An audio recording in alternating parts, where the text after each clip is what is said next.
1 মাস থেকে 2 বছর বয়সী ছোট শিশুদের কখনো এইভাবে ঝাঁকাবেন না বা জোর করে ধরে ওপরে ছোঁড়া বা নাড়াবেন না, যাতে শিশুর ব্রেনের অভ্যন্তরে চোট লাগতে পারে। একটি শিশুর জন্মের সময় তার মাথার খুলি বা স্কালের মধ্যে তার যে ব্রেনটি থাকে সেটি অনেক আকৃতিতে ছোট থাকে এবং অনেক আলগাভাবে থাকে, এবং জীবনের প্রথম এই 2 বছরে শিশুর ব্রেন বড় হতে হতে প্রায় তার আকৃতিতে দ্বিগুণ হয়ে যায়। তখন কিন্তু বেবিকে এভাবে জোরে ঝাঁকালেও শিশুর ব্রেনে আঘাত লাগার সম্ভাবনা অনেক কম থাকে। কিন্তু ছোট থাকতে শিশুকে যদি এভাবে হঠাৎ করে ঝাঁকুনি দেন, তাহলে কিন্তু শিশুর ব্রেন সামনে এবং পিছনের দিকে হঠাৎ মাথার খুলির সাথে আঘাতপ্রাপ্ত হয় এবং শিশুর ব্রেনের ভিতরে ইন্টারনাল ব্লিডিং বা রক্তক্ষরণ শুরু হয়।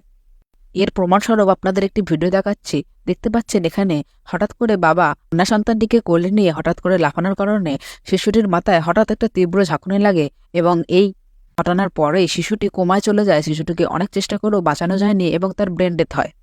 বিশেষ করে 1 থেকে 6 মাস বয়সী শিশুদের ক্ষেত্রে আমরা তেমন ভিডিওটিতে দেখলেন পুরানো দাদিরা অনেক সময় আদর করে বাচ্চাদের অনেক জোরে উপর দিকে ছুড়ে দেন বা ঝাঁকুনি দেন। এতে কিন্তু বেবির সেকেন্ড বেবি সিনড্রোম বা এই ঝাঁকুনির কারণে ব্রেনে আঘাত লাগতেই পারে।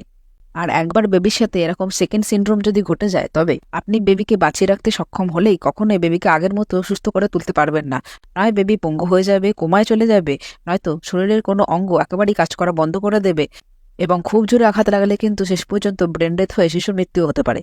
এভাবে কিন্তু আমাদের ইন্ডিয়া, বাংলাদেশ বা পারিপার্শ্বিক দেশগুলিতে অনেক বাচ্চার ক্ষেত্রেই এমন হয় এবং তারা অকালে মারা যায়। কিন্তু আমরা অনেক সময় শিশুকে নজর লাগা বা কোনো অলৌকিক ক্ষমতা শিশুকে ভর করার কারণে হয়তো শিশুর এমন অ্যাবনর্মালিটি দেখা দিয়েছে বা শিশুর খিঁচুনি এসেছে, এমনটা মনে করি।